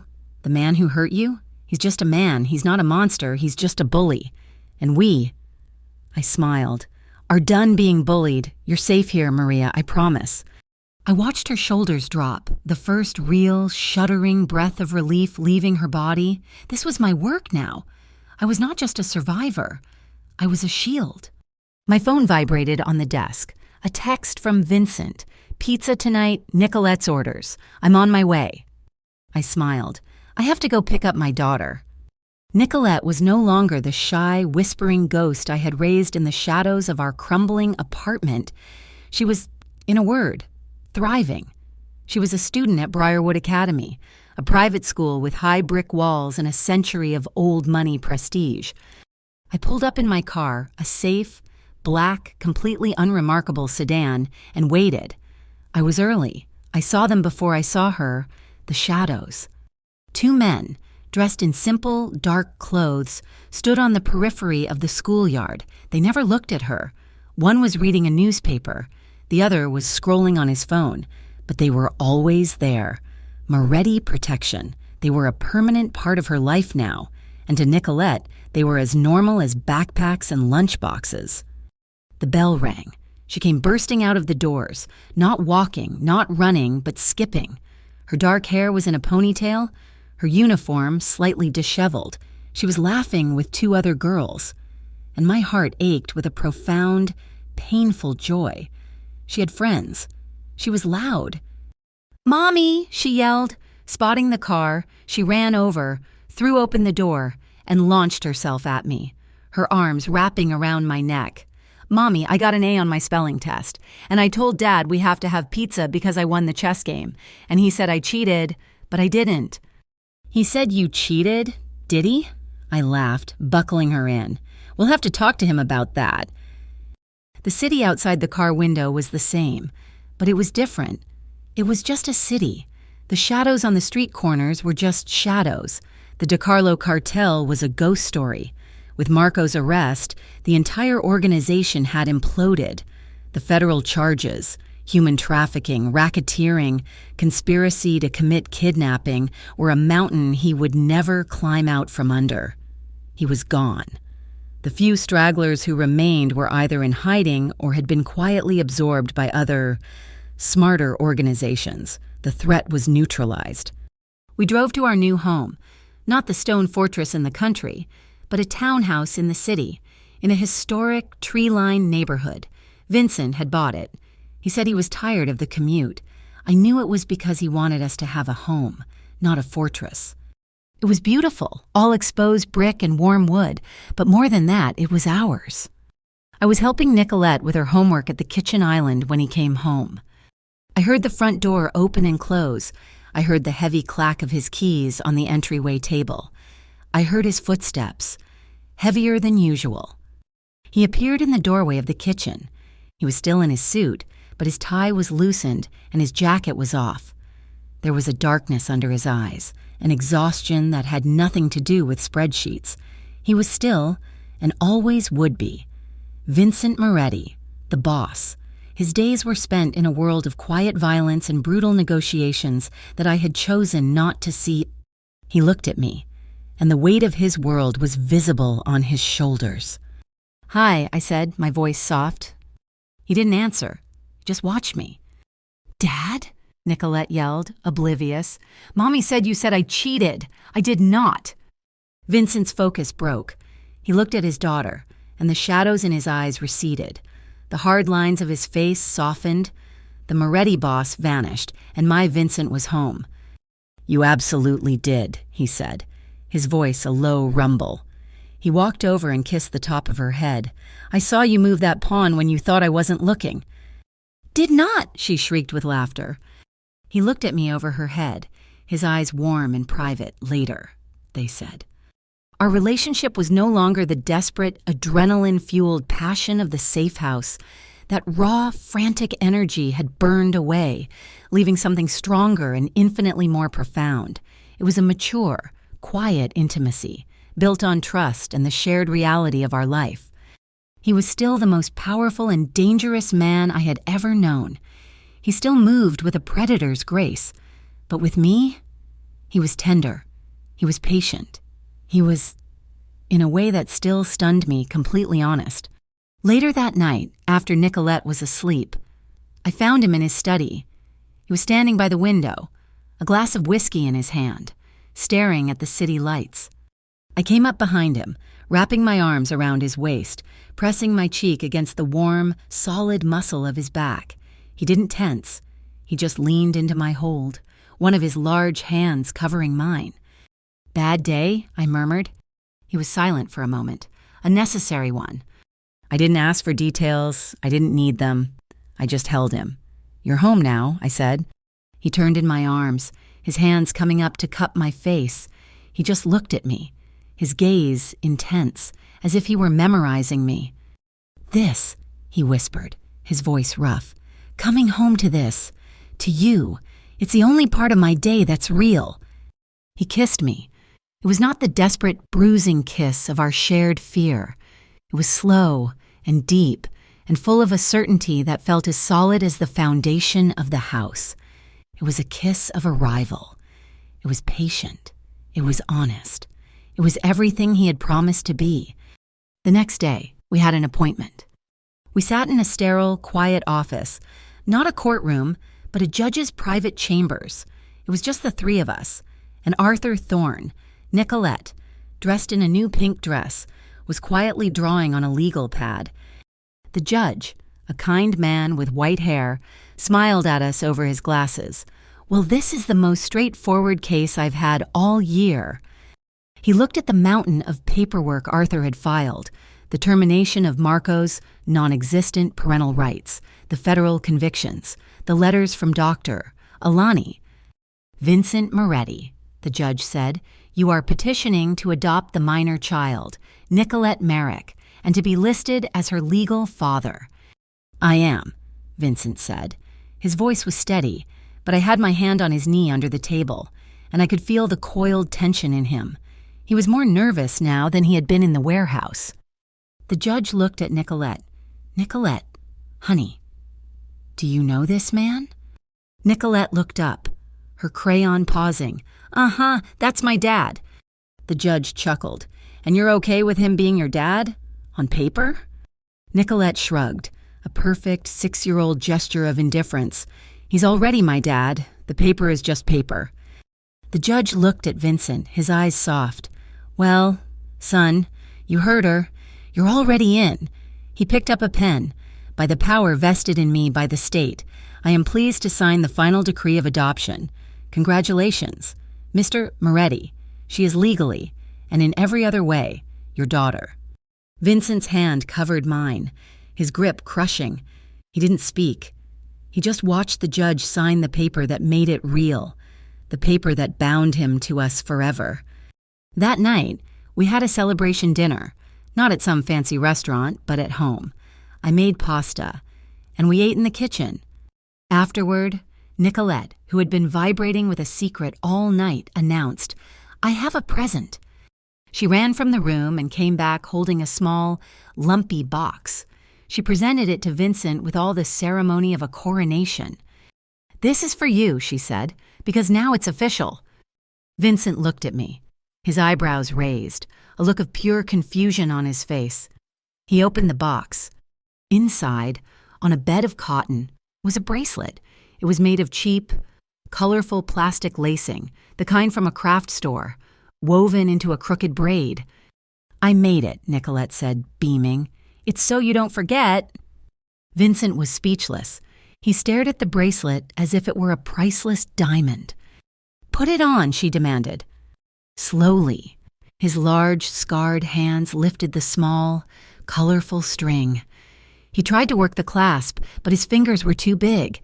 He fumbled with it, his brow furrowed in concentration. "Here," Nicolette said, sighing with exasperation.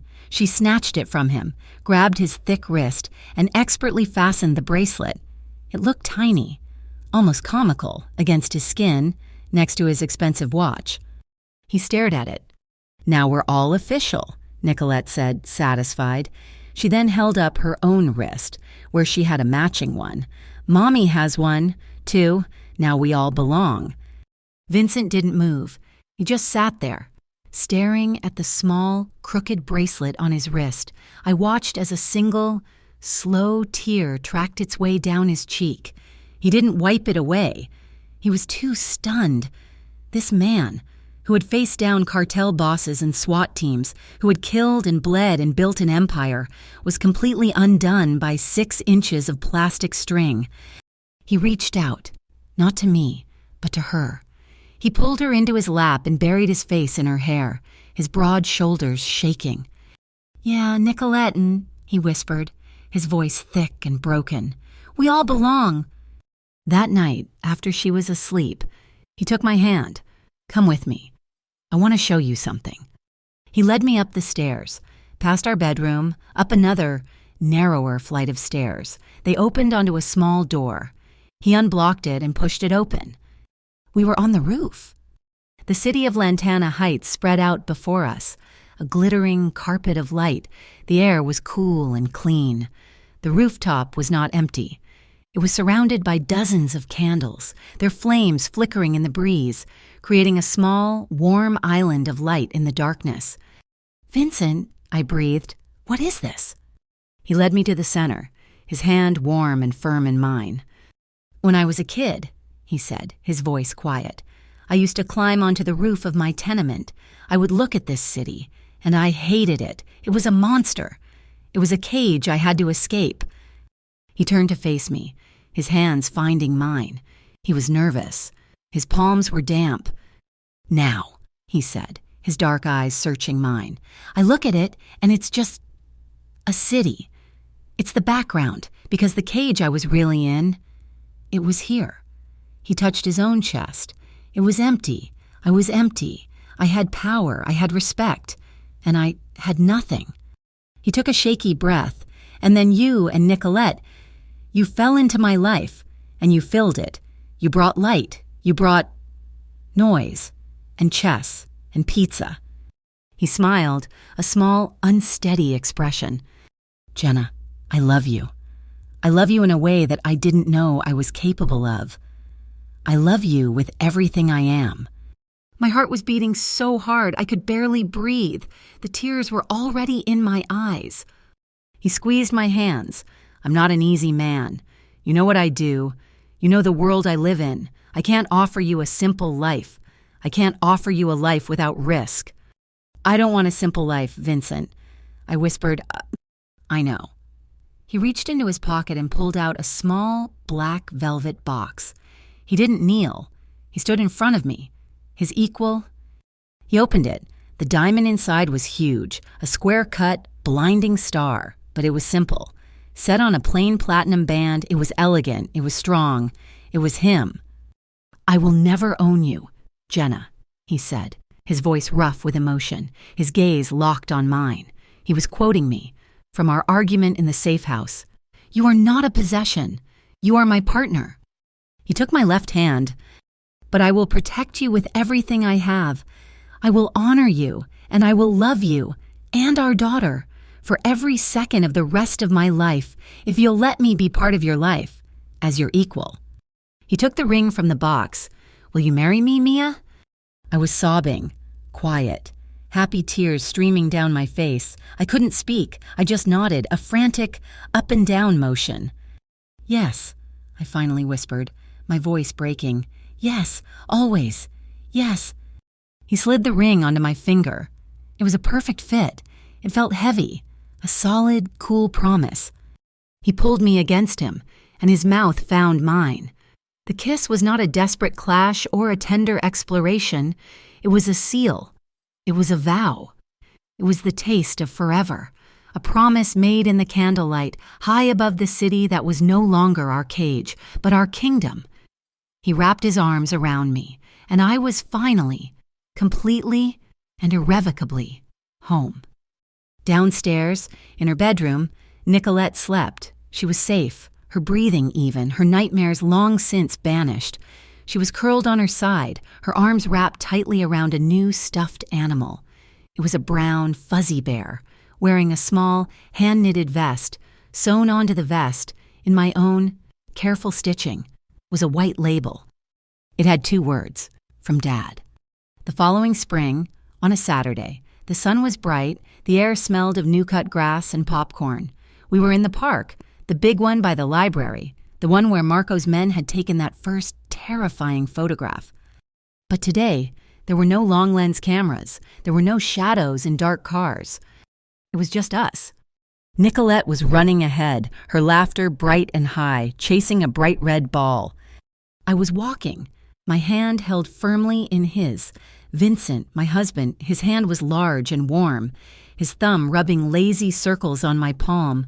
The plain gold band on his finger sat next to the crooked, colorful plastic bracelet, which he had never, not for one day, taken off.